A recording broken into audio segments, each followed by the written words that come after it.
my name is Megan Moore, and today I'm doing my presentation on toxoplasmosis. Toxoplasmosis is caused by Toxoplasma gondii, and Toxoplasma gondii is a protozoan parasite, and as you can see, they have a crescent-like shape, and in the apical end, which is the very pointy end, that houses organelles whose function is to mainly attach and infiltrate new host cells. So for the life cycle, I started off with the 3 stages of Toxoplasma gondii. And so for stage 1, they start off as an oocyst, which basically contains that zygote of the parasite. And then when the oocyst sporulates, it turns into a tachyocyte. Tachy means fast. So for tachyocyte, this is where the fast reproduction or cell division occurs. And the main function of that, main purpose, is to attack the neural and muscle tissues of the host. And then we go into bradiocytes, which is stage 3. And brady meaning slow, so that means that there's slow cell division occurring here. And this is where the parasites are formed in the tissue cysts in the host. And this mainly occurs in the host digestive system. So going in deeper, we're going to start off with the definitive host, which is the cats, because oocysts, unsporulated oocysts, are shed in cat feces, and they become infective after or within at most 5 days. Then the intermediate host, which is the rodents and the birds, because the rodents and the birds can easily become infected by ingesting the soil, the water, and the plant material that is contaminated with those cat feces. So the cats can become infected after ingesting those intermediate hosts. And that's basically this first cycle, like for the cats and the rodents. It keeps going round and round, but then it submerges. It's still one big cycle. It just submerges into beginning with animals bred for consumption. And they become infected by ingesting those sporulated oocysts in the environment. And you gotta think it's because the cats, the rodents, and the birds, they digest in the environment that the animals we consume eat. So how do humans contract toxoplasmosis? Well, we can contract toxoplasmosis by ingesting undercooked or raw meat that has the sporulated oocysts. We can also contract it by consuming food or water contaminated with cat feces, and that can be by us scooping the cat litter and not washing our hands thoroughly, or the cat walking on surfaces where our food and drinks are. So when that gets into our hands and our food, it gets in our mouths. We can also contract it by blood transfusion or organ transplantation with those who are infected. And we can also contract it transplacentally from mother to fetus, and it's very dangerous for the fetus.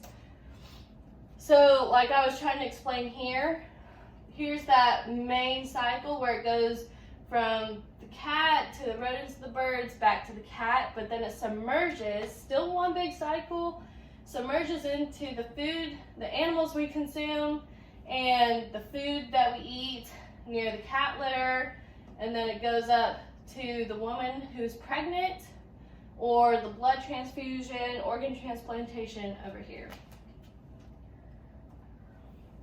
So what are the signs and symptoms of toxoplasmosis? Well, for a normally healthy person, they would commonly be asymptomatic.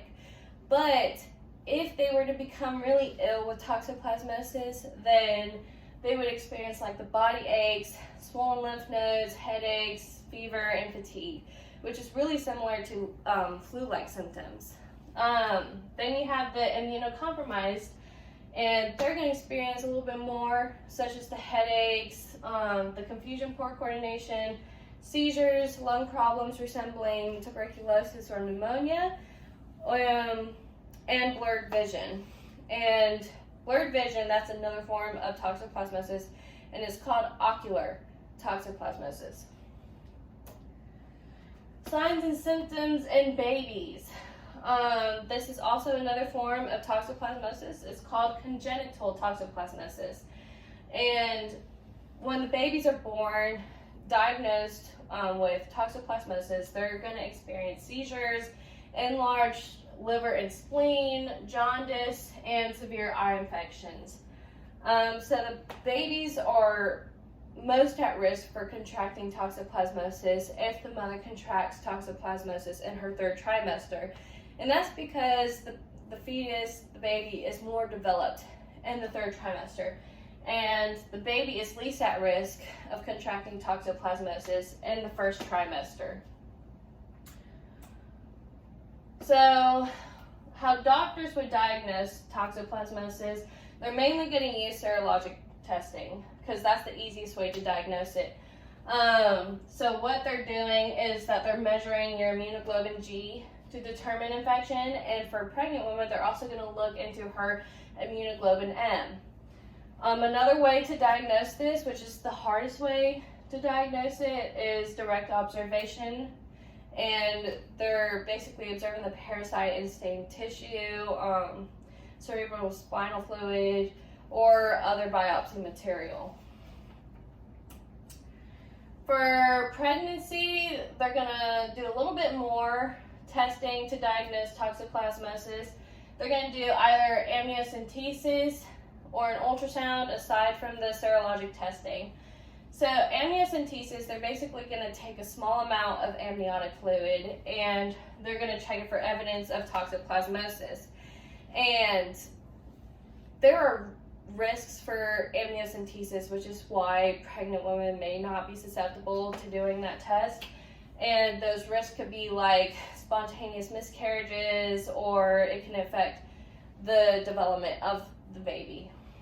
Then you have your ultrasound, and what the ultrasound does is that it can detect hydrocephalus, which is fluid buildup in the brain, and that's a sign of toxoplasmosis. Sometimes that ultrasound will not detect hydrocephalus or any other signs of toxoplasmosis. So if the baby's suspected to have it, then they're going to observe and monitor the baby when the baby's born.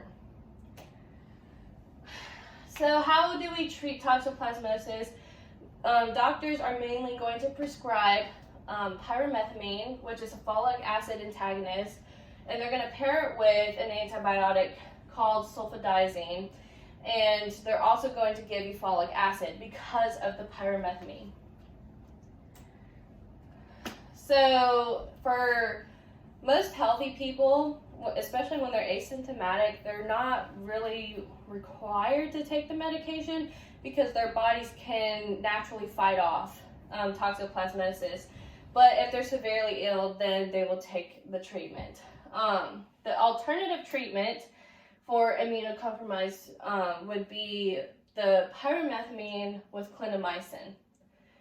For a pregnant woman, after 16 weeks, they would take that pyrimethamine and sulfadiazine with the folinic acid, but she can't take it until after she's 16 weeks. Before 16 weeks, doctors would normally prescribe spiramycin, which is an antibiotic.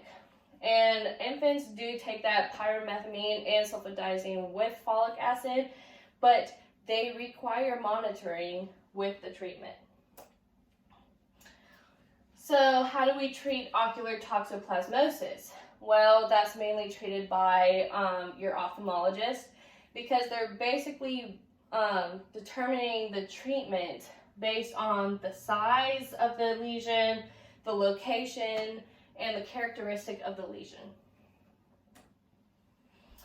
So how do we prevent toxoplasmosis? For everyone, including pregnant women and for the immunocompromised, you have to wear gloves when you come into direct contact with the soil, because the cats, they will use the outside. The outside is basically their cat litter. You have to wash your hands and kitchen utensils thoroughly after handling raw meat. You're doing this to prevent cross-contamination. So wash your hands, wash your cutting boards, wash your knives, wash all fruits and vegetables, and if possible, it is best to peel them because the peels are the ones who come in direct contact with that soil. Do not drink unpasteurized milk because they contain those oocysts. Cover your sandboxes because, again, cats will use that as cat litter. Keep cat indoors and avoid feeding them raw or undercooked meat. You want to keep them indoors to keep them from hunting, which is their natural instinct. And you want to mainly feed them the dry or the wet commercial food. If you want to feed them table food, make sure it is cooked all the way. So, especially for pregnant women and for the immunocompromised, they do not need to adopt or handle stray cats or kittens. And especially, they need to avoid changing the cat litter. If it is unavoidable, then they have to wear a mask and a pair of gloves. And afterwards, they have to wash their hands thoroughly. All right. Thank you.